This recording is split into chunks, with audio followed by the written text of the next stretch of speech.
So today we have some good news. As we approach the 1 month until Ahsoka mark, they're ramping up the marketing for the show. Now as of the making of this video, they haven't yet released the final trailer, but what they did give us was a Journey to Ahsoka Disney Plus special look. A featurette that contains some behind the scenes, some new stills, and also some bits and pieces, a little tease by Jon Favreau and Dave Filoni. But I'd love for them to drop the final trailer. We all want some brand new footage. But the behind the scenes stuff is still juicy, it's still breadcrumbs, it's still a new look. So let's talk about it. Now the first thing that really struck me was one of the first things Dave mentions when he's talking about Ahsoka is Anakin Skywalker. Now of course she was his Padawan, and I think they're aware of the fact that many fans who are going to tune into Ahsoka do not necessarily know the character too well. Some fans may have seen her in Mando and the Book of Boba Fett, but not everyone has seen all 7 seasons of the Clone Wars and all 4 seasons of Star Wars Rebels. So a good way to introduce her to casual audiences is as Anakin Skywalker's former Padawan. And I've said this before, he's going to be super important to this show. Do not underestimate that. Dave even calls him the greatest Jedi of all time. This is quite contentious in the Star Wars fandom, because while Anakin was the center of George Lucas's story, determining the best Jedi involves considering various factors like skill, wisdom, character development, and overall impact on the galaxy. And due to the fact Anakin was redeemed and killed the Emperor in episode 6, I guess you could say to this extent he was. And it's hard to say with Anakin because he never reached his full potential. He turned to the dark side. When discussing the best Jedi, other notable candidates include Yoda, post-Return of the Jedi Luke, Mace Windu, Ahsoka Tano, and Qui-Gon Jinn. And no 2 Star Wars fans are going to agree on this. But what do you think? Do you think Anakin was the greatest? Let me know in the comments down below. George Lucas's 6 films were all centered around Anakin in one way or another. Luke was the catalyst for his return. But if we're talking about simply skill, one of the reasons Anakin was such a good duelist was because of the combination of his Force powers and his chosen lightsaber form,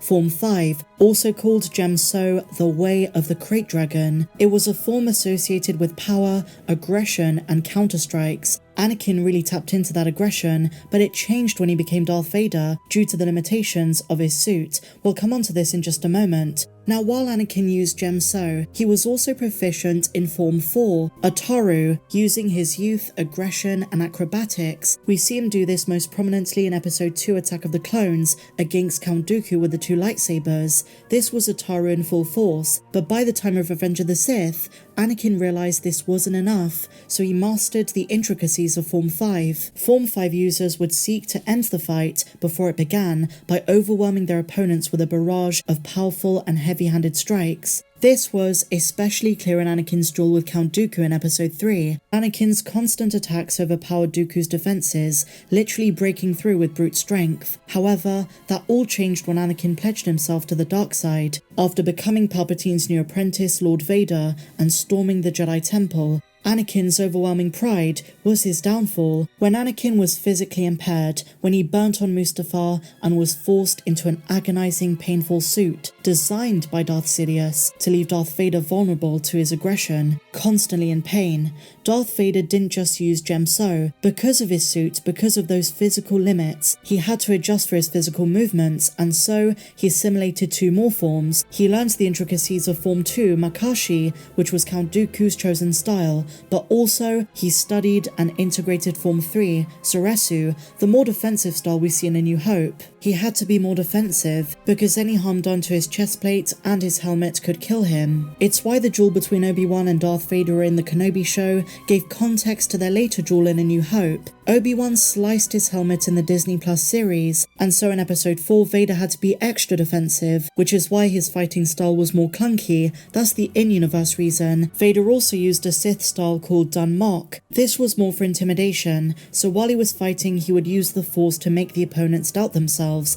He would put doubt in their minds, clouding them. But if we're talking about Anakin Skywalker before his fall as a Jedi, he used Form 5 and was a formidable duelist, but I don't think this is what Dave Filoni was talking about specifically. I think he meant in terms of the importance to the overall Star Wars story, and therefore why Ahsoka is so important as well. And so back to this new video. Dave also says it's time she came into her own in a way we've never seen before. So again, character development, a new chapter of her story. This is an evolved, brand new way of looking at the character and understanding things from her perspective now that she's a bit older, she's experienced a lot more, and she's about to go search for Ezra. He then goes on to say Rosario is so compelling, she's on fire and she knows her stuff, she's in it every time they film. Rosario then talks about the scope of this series. Now we know with Dave Filoni working on this, writing every single episode, it's going to be something special. But Rosario is saying the scope is going to be really big. It's quite novel because we haven't seen too much in the trailers. But it's all been variations of Lothal and familiar planets from the first trailer.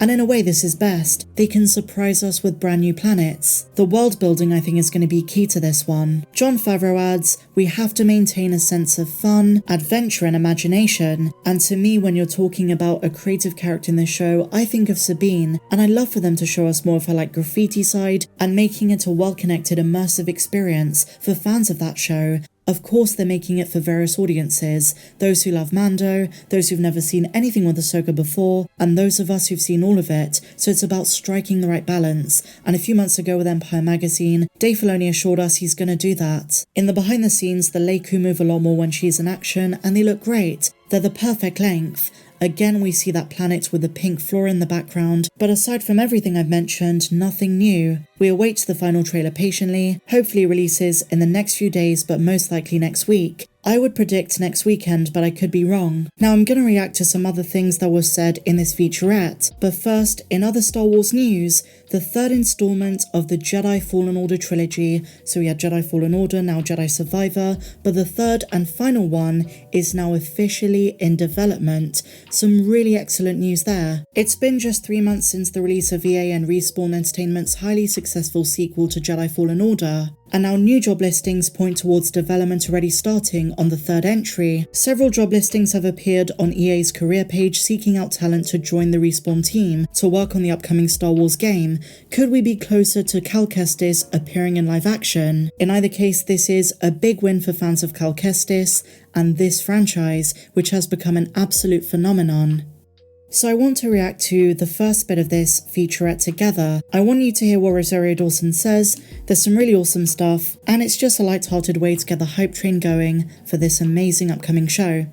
Let's take a listen. Like a major campaign that's going on online to try to get me in Star Wars to play Ahsoka, which would be amazing. Because you know what? Star Wars follows you on Twitter. They don't follow anybody who's not in their movie. I think it's a good sign. Internet. So even before she was cast in the show, there were fans saying, you'd be the fantastic Ahsoka Tano in live action. And I couldn't agree more. So this was, a good 2-3 years before they really started the process of getting her into the show. And she made her first debut in live action in The Mandalorian Season 2. She really is the perfect Ahsoka, and her passion, I think, is a big part of that. Of course, physically, what she puts into it. She looks amazing in the headdress, the montrals, the Leiku, but she's also got the charisma. She's mastered the Ahsoka stance, the folded arms, the mannerisms, and to this day, The Jedi Chapter 13 of Mando Season 2 is one of my favourite live-action Star Wars moments ever. Let's carry on. Now might be a good time to welcome Ahsoka herself, I think. Even the profile, it's fantastic.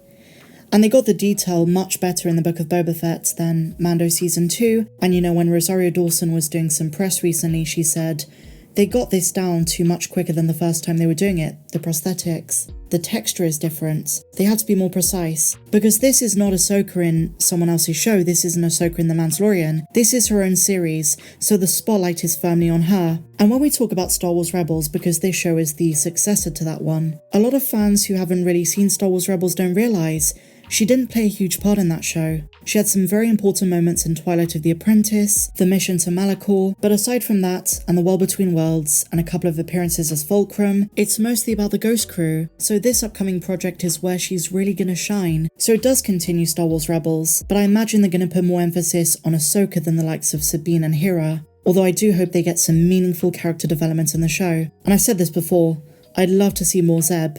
But what do you guys think? Share your thoughts on everything we spoke about in the comments down below. If you enjoyed this one, please be sure to give me a big fat thumbs up, subscribe if you're new, and I'll see you in the next video. May the Force be with you, always.